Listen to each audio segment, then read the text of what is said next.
Hi hello. ഇന്ന് ഞാൻ നിങ്ങൾക്ക് ഒരു സ്പെഷ്യൽ ഐറ്റം ആയിട്ടാണ് കേട്ടോ വന്നത്. അത് ഗോതമ്പ് വെച്ചിട്ടാണ് ഉണ്ടാക്കുക. കുറേ വർഷങ്ങൾക്ക് മുമ്പ് ഉണ്ടാക്കിയിരുന്ന ഒരു ഐറ്റമാണിത്, ഗോതമ്പ് ചോറ് എന്ന് പറയും.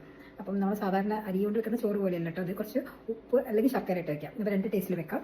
അപ്പോൾ ഇന്ന് ഞാൻ അതെങ്ങനെയാണ് വെക്കേണ്ടത് നിങ്ങൾക്ക് കാണിച്ചു തരാം. അതിനായിട്ട് ആവശ്യമുള്ളത് നല്ല ശർക്കരയും പിന്നെ നല്ല തേങ്ങ വേണം. നല്ല പച്ച തേങ്ങ, ഉണങ്ങിയ തേങ്ങ പറ്റില്ല, നല്ല പച്ച തേങ്ങയാണ് ഇതിൽ ചെറിയിടുന്നത്. പിന്നെ വേണ്ടത് ഉപ്പും ശർക്കരയും.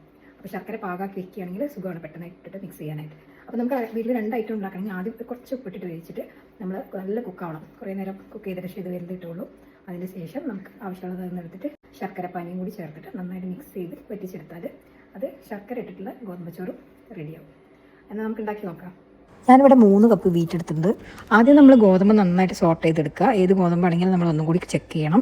അതിനുശേഷം മിക്സിൻ്റെ ജാറിലേക്ക് കുറേശ്ശായിട്ട് ഇട്ട് കൊടുത്തിട്ട് കുറച്ച് വെള്ളം കുടഞ്ഞു കൊടുത്തിട്ട് നമ്മൾ ചെറിയതായിട്ട് വീറ്റിന് പൾസിങ് ബട്ടൺ, യെല്ലോ ബട്ടൺ അല്ലേ മിക്സിയിൽ, അത് വെച്ച് ചെറുതായിട്ട് പ്രസ് ചെയ്ത് കൊടുക്കുക. എപ്പോഴും ശ്രദ്ധിക്കേണ്ടത് ഒരു സ്പൂൺ വെള്ളമൊക്കെ ഒഴിക്കാൻ പാടുള്ളൂ, അധികം ഒഴിക്കരുത്. ഇതിൻ്റെ മേലെയുള്ള ഗോതമ്പത്തിൻ്റെ തവിട് പോകാൻ വേണ്ടിയിട്ടാണ് നമ്മളിങ്ങനെ പൾസ് ചെയ്തെടുക്കുന്നത്. അങ്ങനെ കുറേശ്ശായിട്ട് ഇട്ടടിച്ചതെല്ലാം ഒരു മുറത്തിലേക്ക് ഇട്ട് കൊടുത്ത് കുറച്ച് നേരത്തേക്ക് പരത്തിയിടണം. ഒരു അരമണിക്കൂറൊക്കെ പരത്തിയിടേണ്ടി വരും, കാരണം അതിൻ്റെ തവിട് പോകാൻ വേണ്ടിയിട്ടാണ്.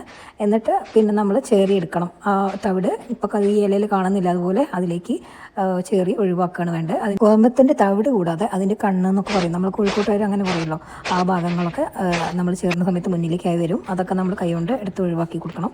നല്ല ഗോതമ്പ് മാത്രം ആ ഒരു മുറത്തിൽ വരുന്ന രീതിയിൽ നമ്മൾ ചെയ്തെടുക്കണം.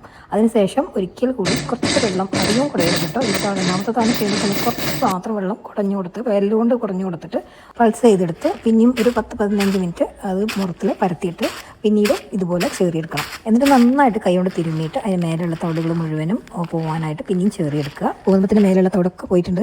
എന്നിട്ട് ബൗളിലേക്ക് ഇട്ട് നന്നായിട്ട് കഴുകിയെടുക്കുക.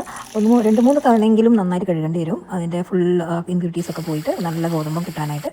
എന്നിട്ട് ഇത് ഊറ്റിയെടുത്ത് നമ്മൾ കുക്കറിലേക്ക് ഇട്ടിട്ടാണ് വേവിക്കുന്നത്. ഇതെപ്പോഴും കുക്കറിൽ വേവിക്കുന്നതാണ് കേട്ടോ നല്ലത്. നല്ല വേവുണ്ടാവും ഗോതമ്പത്തിന്. ഗോതമ്പത്തിൻ്റെ അളവിൻ്റെ ഇരട്ടിയിൽ കുറച്ചും കൂടി കൂടുതൽ വെള്ളം ഒഴിച്ചു കൊടുത്ത് ആവശ്യത്തിനുള്ള ഉപ്പ് ഇട്ട് കൊടുത്ത് സ്ലോ കുക്കിങ്ങിൽ കുക്കറിൽ ഒരു 6-7 വിസിൽ വരുന്നവരെ കുക്ക് ചെയ്തെടുക്കണം. ഓരോ ഗോതമ്പത്തിന് ഓരോ വേവായതുകൊണ്ട് ഒരു 6 അല്ലെങ്കിൽ 7 വിസിൽ വന്നതിന് ശേഷം ഓഫാക്കിയിട്ട് ഒരു അരമണിക്കൂർ കഴിഞ്ഞിട്ട് കുക്കർ ഓപ്പൺ ചെയ്യുക. വേവിൻ്റെ പാകം നോക്കുക. എന്നിട്ട് അതിൻ്റെ വെള്ളം പാകമൊക്കെ വറ്റി വരുന്ന സമയത്ത് നമ്മൾ ആവശ്യമുള്ള ഉപ്പിട്ട് വെക്കുന്നതിന് ആവശ്യമുള്ള തേങ്ങ അതിലേക്ക് ഇട്ട് കൊടുത്ത് ഓഫാക്കി വെക്കുക. ഈ ഒരു ഡിഷ് പ്രതിവേട്ടൻ്റെ അമ്മ പഠിപ്പിച്ചു തന്നിട്ടുള്ളതാണ്. ഇപ്പോഴും ഞങ്ങൾ ഈ ഡിഷ് ഉണ്ടാക്കാറുണ്ട്.